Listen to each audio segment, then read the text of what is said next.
कभी सोचा है अगर आपके घर आने वाला मेहमान मेहमान ही ना हो तो अगर वो सिर्फ एक रात के लिए आए पर उसकी मौजूदगी सालों तक घर के हर कोने में रह जाए। मंदिर के दिए से लेकर तुलसी के पौधे तक हर चीज को शांत कर दे। इस कहानी में कोई अनवांटेड हॉरर नहीं है, कोई अचानक सामने आने वाला भूत नहीं है। इस कहानी का डर धीरे धीरे सामने आता है, एक शांत सा माहौल लेकर। एक शांत सा मोहल्ला, एक सीधा साधा परिवार और एक ऐसा मेहमान जो सिर्फ एक रात के लिए ठिकाना मांगने आया था। इस कहानी में गलती किसी इंसान की नहीं है, गलती एक सोच की है। जहां हम मान लेते हैं कि हर शांत चेहरा नुकसान नहीं पहुंचाता और हर सफेद कपड़ा सच का पहरेदार होता। ये कहानी है अतिथि या अभिशाप की, एक ऐसी कहानी जहां दरवाजा खुला रह गया और जो अंदर आया वो मेहमान बनकर नहीं। नमस्कार दोस्तों, आप सुन रहे हैं the horror show by Karnik. आज के एपिसोड में आपका स्वागत है। द हॉरर शो को इतना प्यार देने के लिए दिल से थैंक यू। अगर आप चैनल पर नए हैं तो वीडियो को लाइक करें, चैनल को सब्सक्राइब करें और अगर आप ये कहानी स्पॉटिफाई पे सुन रहे हैं तो शो को फॉलो एंड रेट करना ना भूलें। और अगर आपके पास भी कोई कहानी है, कोई किस्सा है जो आपने आज तक किसी के साथ शेयर नहीं किया तो आप उसे मुझे ईमेल कर सकते हैं या फिर इंस्टाग्राम पे डीएम कर सकते हैं, लिंक डिस्क्रिप्शन में है। तो बिना किसी देरी के चलिए शुरू करते हैं आज का ये एपिसोड। कोटा के एक ऐसे मोहल्ले से जहां सब कुछ बहुत शांत था, इतना शांत कि किसी को अंधेरा आने तक की आहट नहीं। कोटा का यह मोहल्ला शहर के बाकी हिस्सों जैसा नहीं था। यहाँ सुबह के अलार्म से पहले मंदिर की घंटी सुनाई देती थी। इलाका पुराना था, जहाँ मकान ज्यादा ऊंचे नहीं होते पर यादें गहरी थी। चंबल नदी यहाँ से बहुत दूर नहीं थी। नदी की हवा मोहल्ले तक आकर एक ठंडी सी नमी छोड़ जाती थी, जैसे गर्म शहर को रोज याद दिलाया जा रहा हो कि चंबल का खौफ अभी जिंदा है। इस शांत से मोहल्ले में शर्मा जी का घर था, 2 मंजिला, थोड़ा पुराना पर संभाला हुआ। घर के बीच में छोटा सा आंगन था जिसमें तुलसी का पौधा लगा था। आंगन के कोने में एक छोटा सा मंदिर था। रोज सुबह बिना किसी नाग नुकर के आरती होती थी। शर्मा जी खुद दिया जलाते थे, उनकी पत्नी घंटी बजाती और बेटी टीना चुपचाप हाथ जोड़कर खड़ी रहती। यह कोई ड्रामेटिक स्पिरिचुअल सीन नहीं था, बस आदत थी जैसे रोज का काम।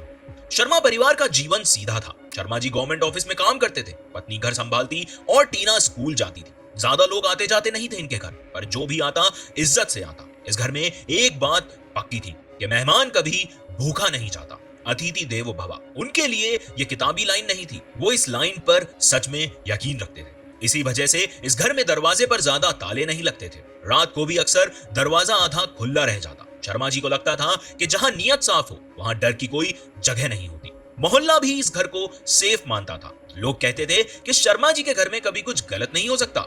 उस वक्त किसी ने यह नहीं सोचा था कि अक्सर जो हमें लगता है कि यह नहीं हो सकता, हकीकत में वही हो जाता है। और जो घर अतिथि को भगवान मानता है, वही घर कभी कभी अपनी ही गलतियों से खुद को मुश्किल में पाता है। उस दिन की शाम थोड़ी अलग थी।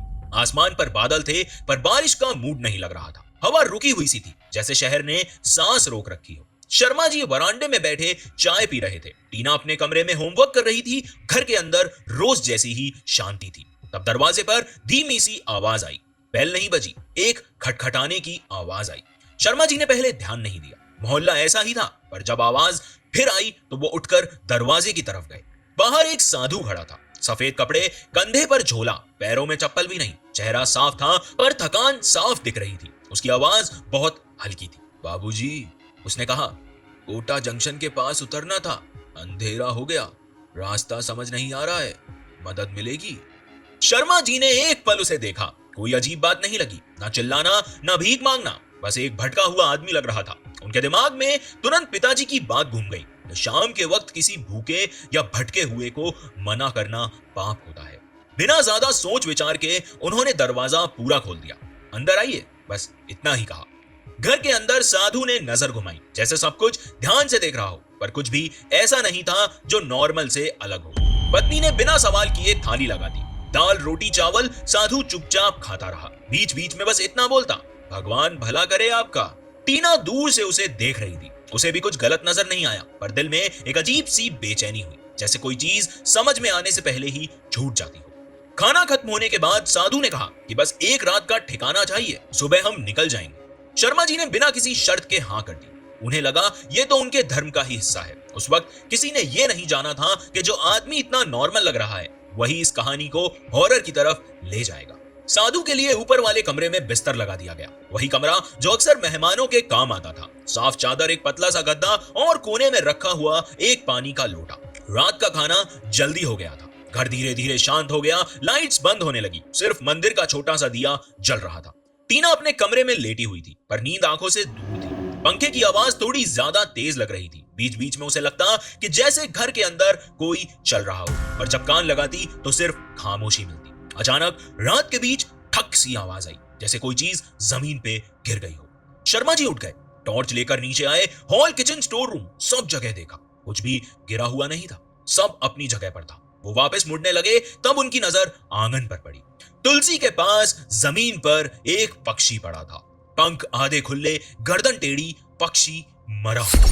शर्मा जी कुछ देर तक उसे देखते रहे। रात के अंधेरे में वो यहां आया कैसे, ये समझ में नहीं आया। आंगन में कोई निशान नहीं था, ना बिल्ली के पंजे, ना किसी और जानवर के। उन्होंने बिना किसी को जगाए पक्षी को उठाया और घर के बाहर रख दिया। मन में अजीब सा बोझ था, पर उन्होंने उसे ज्यादा सोचना ठीक नहीं समझा। कभी कभी हो जाता है, कहकर वो वापस सोने चले गए। पर रात वहां खत्म नहीं हुई। टीना को लगा जैसे किसी ने उसका दरवाजा धीरे से धक्का दिया हो। आवाज इतनी हल्की कि शायद सिर्फ उसने ही सुनी थी। उसने उठकर दरवाजा देखा, पर सब कुछ बंद था। फिर भी उसका दिल तेजी से धड़क रहा था। सुबह साधु बिल्कुल नॉर्मल उठा, मुस्कुराता हुआ, एक शांत स्माइल के साथ। उसने चाय पी और बोला कि हम शाम तक यहीं रुकेंगे। शर्मा जी ने हाँ कर दी। घर में सब कुछ नॉर्मल लग रहा था, पर हवा में कुछ बदल चुका था। ये कोई अजीब घटना नहीं थी, ये पहला छोटा सा इंडिकेशन था, जैसे किसी ने घर की दीवारों के बीच एक ऐसी चीज छोड़ दी हो जो दिखती नहीं पर महसूस हो रही। अगली सुबह घर वैसे ही जगा जैसे हर रोज जागता था, पर लोगों के अंदर कुछ बदल चुका था। मंदिर का दिया जला, घंटी बजी, आरती हुई, पर शर्मा जी को लगा जैसे आवाज उनके कान तक पहुंच ही नहीं रही। वो हाथ जोड़े खड़े थे, पर मन कहीं और अटका हुआ था। पत्नी दिया घुमाती रही, पर उसकी आंखें एक जगह टिकी हुई थी, जैसे वो दिया नहीं किसी और चीज को देख रही थी। टीना ने मां को आवाज दी, फिर मां ने सुना ही नहीं। आरती खत्म होने के बाद भी वो वहीं खड़ी रही। शर्मा जी ने हल्का सा हाथ पकड़कर कहा, हो गया। तब जाकर जैसे मां होश में आई। उसने कुछ नहीं बोला, बस धीरे से चल पड़ी। सुबह साधु आंगन के पास बैठा था। सुबह की धूप उसके चेहरे पे पड़ रही थी, पर उसका चेहरा बिल्कुल बदला नहीं। ना आंखों में चुभन, ना चेहरे पे कोई भाव। वो मंदिर की तरफ देख रहा था, पर प्रार्थना जैसे उसके लिए नहीं थी। उसकी नजर दिए की लौ पर ज्यादा टिक रही थी, जैसे उसकी गिनती कर रहा हो। दिन चढ़ता गया, पर घर में आवाजों की कमी महसूस होने लगी। मां ने खाना बनाया, पर बिना किसी से पूछे। ना टीना से बात, ना शर्मा जी से, जैसे बोलना किसी ने छीन लिया हो। टीना स्कूल से आई तो उसे घर ज्यादा ठंडा लगा। हवा चल रही थी, पर खिड़कियां बंद थी। उसने जब खुद खिड़की खोली तो भी वो ठंडक कम नहीं। टीना का डर अब सिर्फ मन में नहीं रहा। उसे लगने लगा कि जैसे कोई उसके बिल्कुल पास खड़ा है, कभी बाथरूम के बाहर, कभी स्टेयरकेस के पास। जब वो मुड़कर देखती तो कोई नहीं होता, पर वो एहसास जाता भी नहीं। रात को सोते वक्त उसे लगता कि जैसे कोई उसकी सांसें गिन रहा हो। वो कंबल के अंदर सिकुड़ जाती, पर फिर भी उसे नींद नहीं आती। शर्मा जी खुद को समझा रहे थे कि सब थकान की वजह से है, पर जब उन्होंने पत्नी को 2 घंटे तक एक ही जगह बैठे देखा, बिना पलके झपकाए, तो उनके सीने में घबराहट भर गई। उन्होंने डॉक्टर का नाम लिया, पर पत्नी ने सिर्फ इतना कहा, जरूरत नहीं है। साधु इन सब के बीच बिल्कुल शांत था, जैसे ये सब उसका काम ही ना हो। पर जब भी वो आंगन में बैठता तो घर के अंदर अजीब सी भारी खामोशी भर जाती। ऐसी खामोशी जिसमें अपने ही सांस तेज लगने लगे। किसी को समझ नहीं आ रहा था कि ये हो क्या रहा है। कोई बड़ी घटना नहीं हुई, कोई चीख, कोई हंगामा नहीं। सिर्फ लोग धीरे धीरे अपने जैसे नहीं लग रहे थे, जैसे घर ने उन्हें पहचानना ही बंद कर दिया हो। यहीं से ये डर सच में शुरू होता है, जब सब कुछ दिखता नॉर्मल है, पर अंदर ही अंदर कुछ गलत चल रहा था। सच अचानक सामने नहीं आया, वो धीरे धीरे उभर के आया, बिल्कुल वैसे ही जैसे घर पर फकीर का असर चढ़ता था। शर्मा जी को पहली बार तब पूरी तरह शक हुआ जब उन्होंने साधु के झोले को गलती से छू लिया। झोला हल्का नहीं था, उसमें कपड़ों के अलावा और भी कुछ था, कुछ ऐसा जो कपड़े जैसा महसूस नहीं होता। उन्होंने बिना किसी को बताए झोले को खोला। अंदर जो दिखा वो देखकर उनका गला सूख गया। लाल रंग का मोटा धागा, जैसे किसी चीज को बांधने के लिए यूज किया गया हो। थोड़ी सी राख जो मंदिर की राख जैसी नहीं लग रही थी, और एक छोटी सी हड्डी, इतनी छोटी कि पहले उन्हें समझ ही नहीं आया कि ये क्या है। उनके हाथ कांपने लगे। तब पहली बार उनके दिमाग में ये बात आई कि शायद ये आदमी साधु है ही नहीं, पर तब तक बहुत देर हो चुकी। उस रात घर बिल्कुल चुप था, ऐसा चुप जिसमें घड़ी की टिक टिक भी तेज लग रही थी। फकीर आंगन के बीच बैठा, उसके सामने दिया जल रहा था, पर उसकी लौ सीधी नहीं थी, कभी एक तरफ झुकती तो कभी दूसरी तरफ। फकीर कुछ पढ़ रहा था, धीरे धीरे पर लगातार। आवाज इतनी हल्की थी कि शब्द भी समझ नहीं आ रहे थे, पर उसकी गूंज दीवारों में उतर रही थी। शर्मा जी अपने कमरे से बाहर निकलना चाहते थे, पर पैर आगे ही नहीं बढ़ रहे थे, जैसे जमीन ने पकड़ लिया हो। टीना अपने कमरे में बैठी रो रही थी, पर आवाज बाहर नहीं जा रही थी। मां मंदिर के पास खड़ी थी, आंखें खुली पर चेहरा बिल्कुल बेजान, जैसे किसी ने उनके अंदर से सब कुछ निकाल लिया हो। उस घर में सब लोग मौजूद तो थे, पर कोई भी अपनी मर्जी से कुछ कर ही नहीं पा रहा था। फकीर का कब्जा सिर्फ उनके शरीर पर नहीं था, वो उनके डर पर था, उनके भरोसे पर, उस घर की आदत पर जहां अनजान मेहमान पर कभी सवाल नहीं उठाए गए थे। पड़ोस के लोगों ने भी महसूस किया कि शर्मा जी के घर से ना रोशनी आ रही है, ना आवाज, ना टीवी, ना ही कोई बातचीत। घर जैसे जिंदा ही नहीं था। रात गहरी होती गई। फकीर की आवाज कभी तेज होती तो कभी बिल्कुल धीमी। कभी ऐसा लगता कि जैसे वो किसी से बात कर रहा हो, पर आंगन में उसके अलावा कोई था ही नहीं, या शायद था पर दिख नहीं रहा था। इस पल तक सच पूरी तरह सामने आ चुका था। ये सिर्फ एक भटकता हुआ साधु नहीं था, ये तांत्रिक फकीर था जो सिर्फ एक रात के लिए नहीं आया था, वो इस घर को अपना ठिकाना बना चुका था। शर्मा परिवार अब उसके लिए लोग नहीं रहे, सिर्फ साधन बन चुके थे। घर का हर कोना उसके असर में था। दीवारें, दरवाजे, मंदिर, तुलसी का पौधा, सब कुछ चुपचाप था, जैसे घर खुद भी उसके साथ कैद हो गया हो। शर्मा जी के घर में जो खामोशी छाई हुई थी, वो सिर्फ उस घर तक सीमित नहीं रही। पड़ोस के लोग भी उसे महसूस करने लगे थे। सुबह से शाम हो जाती, पर ना दरवाजा खुलता, ना किसी की आवाज आती, ना शर्मा जी दिखते, ना उनकी पत्नी, और टीना तो जैसे गायब ही हो गई थी। शुक्ला जी जो उनके पड़ोस में रहते थे, रोज सुबह अपनी कोचिंग जाने से पहले शर्मा जी को नमस्ते करते थे। पिछले 2 दिन से उनका हाथ हवा में ही रह जाता। आज तीसरा दिन था। इस बार उन्हें सिर्फ अजीब नहीं लगा, उन्हें घबराहट हुई। शुक्ला जी ने पहले सोचा शायद कोई फैमिली फंक्शन होगा, या फिर हो सकता है वो बाहर गए हों, पर घर के दरवाजे पर लगा ताला वैसे ही था जैसे रोज होता था। वो वहीं खुला लटका हुआ था, और घर के अंदर से कोई हलचल भी नहीं थी। उन्होंने गेट के पास खड़े होकर आवाज दी, शर्मा जी।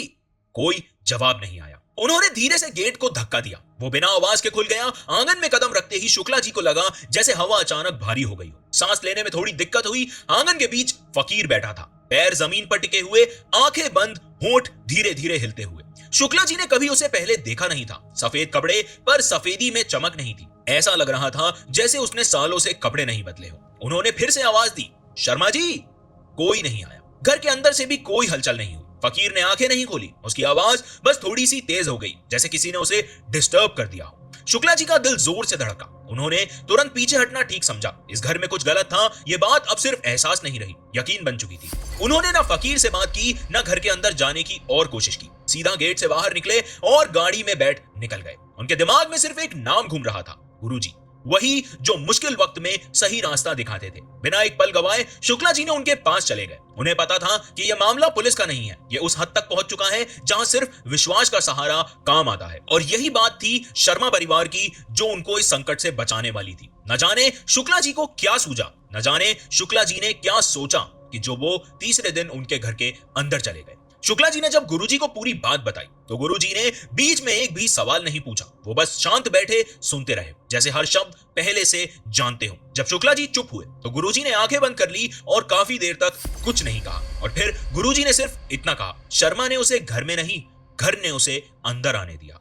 शुक्ला जी को यह बात तुरंत समझ नहीं आई, पर वो चुप रहे। गुरुजी ने बताया कि वो आदमी साधु का भेष पहने एक ऐसा फकीर है जो घर के भरोसे, उनकी आदतें और उनके डर से ताकत ले रहा है। उसने मंदिर को देखा, तुलसी को देखा, और समझ गया कि यहाँ लोग बिना सवाल किए जगह देते हैं, और ऐसे ही घर उसके लिए सबसे आसान होते हैं। गुरुजी ने और ध्यान करा और आगे कहा कि अब उसे वापस भेजना होगा, और वो भी उस जगह से जहां से उसने अपनी शक्ति जोड़ी है। रात का वक्त तय हुआ। अंधेरा पूरा होने के बाद गुरुजी ने कुछ सामान बताया, दिया, लाल धागा, थोड़ा सा गंगा जल और एक पुराना मंत्र जो सिर्फ सुना जाता है, लिखा नहीं।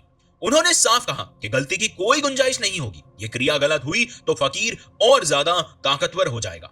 चंबल के किनारे हवा तेज चल रही थी। नदी का पानी काला लग रहा था, जैसे रोशनी को अपने अंदर खींच रहा हो।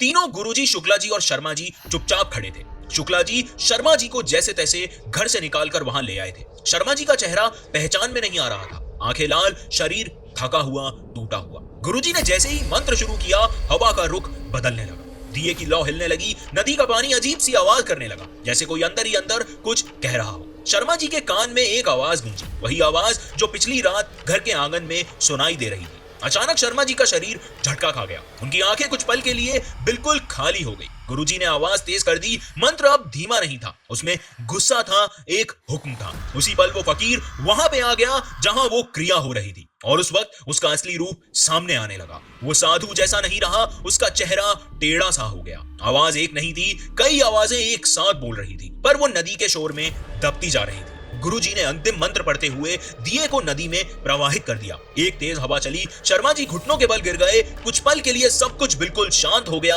इतना शांत जैसे दुनिया रुक गई हो, और फिर सब कुछ शांत हो। कोई तुरंत घर नहीं लौटा। शर्मा जी जमीन पर बैठे रहे, जैसे पैरों में जान ही नहीं बची। शुक्ला जी ने उन्हें संभाला और गुरुजी ने सिर्फ इतना कहा कि अभी घर मत जाओ। इस बात का कोई रीजन नहीं दिया गया। शुक्ला जी शर्मा जी को अपने घर ले आए। वहीं पहले उन्हें सुलाया गया, पानी पिलाया गया, और धीरे धीरे उनका दिमाग शांत हुआ। रात भर शर्मा जी को नींद नहीं आई, पर आंखें बंद रखने की हिम्मत आ गई। गुरुजी ने बताया कि जो कुछ घर में था वो एक दिन में नहीं जाता। पहले आदमी को संभालना पड़ता है और फिर जगह को। अगली सुबह जब शर्मा जी अपने घर वापस गए तो दरवाजा वैसा ही आधा खुला था जैसा रोज रहता था। अंदर जाते ही कोई अजीब गंध नहीं थी, ना भारी हवा, ना खामोशी का बोझ। घर नॉर्मल लग रहा था। मंदिर में दिया बुझा हुआ था, पर सब कुछ अपनी जगह पर एज इट इज रखा था। माँ किचन में बैठी थी, टीना हॉल में। दोनों बिल्कुल नॉर्मल थे, जैसे कुछ हुआ ही ना। फकीर का कोई निशान नहीं था, ना झोला, ना दिया, ना राख, ना ही वो पतली सी हड्डी। पड़ोसियों को भी बाद में लगा कि शायद सब उनका वहम था, पर शर्मा जी जानते थे कि ये सब ठीक नहीं है। ये बात धीरे धीरे उन्हें समझ आई। उनकी पत्नी अब अनजान लोगों से घबराने लगी। दरवाजे पर जब भी कोई बेल बजाता तो वो पहले पीछे हट जाती। अगर रात को किचन से कोई बर्तन गिर जाता तो वो कांप जाती। पर दरवाजा अब रात को बंद होता था, ताला लगता था, और शर्मा जी अब अतिथि देवो भव के साथ एक और बात भी याद रखने लगे कि हर आने वाला इंसान भगवान का रूप नहीं होता। ये कहानी तो यहीं खत्म होती है, पर इसका असर यहां खत्म नहीं होता, क्योंकि कुछ घटनाएं बीते दिन के साथ पीछे तो छूट जाती हैं, लेकिन उनकी यादें वहीं रुक जाती हैं, सोच बन जाती हैं। शर्मा जी का घर आज भी वही है। तुलसी का पौधा आज भी जिंदा है। मंदिर में दिया आज भी जलता है। बाहर से देखो तो लगेगा जैसे यहाँ कुछ कभी हुआ ही नहीं था, जैसे सब कुछ नॉर्मल है, पर नॉर्मल सिर्फ दिखने तक होता है। उनकी पत्नी अब भी अनजान कदमों की आवाज पर पहले रुक जाती है। टीना आज भी रात में किसी चीज के गिरने पर सीधा उठ के बैठ जाती है, और शर्मा जी वो अब दरवाजा खोलने से पहले आवाज सुनते हैं, चेहरा देखते हैं, और फिर दरवाजा खोलते हैं। ये कहानी सिर्फ एक फकीर की नहीं थी, ये कहानी उस भरोसे की थी जो बिना सोचे समझे तोड़ दिया गया। हम सब अपनी जिंदगियों में किसी ना किसी दिन किसी अनजान मेहमान के लिए दरवाजा खोलते हैं, कभी इंसान के रूप में, कभी आदत के रूप में, कभी सोच के रूप में, और अक्सर हम ये मान लेते हैं कि जो बुरा होगा वो पहले ही चेतावनी दे देगा। पर हर अंधेरा शोर मचाकर नहीं आता, कुछ बिल्कुल चुपचाप अंदर आ जाता है और घर का हिस्सा बन जाता है। इस कहानी से एक ही बात याद रखना कि दया और सावधानी दोनों साथ चलनी चाहिए, क्योंकि बिना पूछे दिया गया भरोसा कभी कभी पूरी जिंदगी की कीमत मांग लेता है। और अगर आपको यह कहानी सिर्फ एक कहानी लगी हो तो शायद आपको इस कहानी का कौन सा पार्ट सबसे इंटरेस्टिंग लगा, मुझे कमेंट्स में जरूर बताना। और हाँ, अगर आपके पास भी कोई कहानी है, कोई किस्सा है जो आज तक आपने किसी को नहीं बताया, कोई ऐसा अनुभव जो रात को याद आ जाए तो रात की नींद हल्की हो जाती हो, तो उसे मेरे साथ जरूर शेयर करना। आप मुझे ईमेल कर सकते हैं या फिर इंस्टाग्राम पर डीएम कर सकते हैं। आपकी कहानी का मुझे इंतजार रहेगा, क्योंकि कभी कभी सबसे गहरा डर उन कहानियों में होता है जो चुपचाप किसी के दिल में बंद पड़ी होती है। अगर आप चैनल पर नए हैं तो वीडियो को लाइक करें, चैनल को सब्सक्राइब करें, और अगर आप ये कहानी स्पॉटिफाई पे सुन रहे थे तो शो को फॉलो एंड रेट करना ना भूलें। आज के लिए बस इतना ही। मैं फिर मिलूंगा अगले हफ्ते नए डर नए खौफ के साथ। धन्यवाद। आप सुन रहे थे द हॉरर शो बाय करने।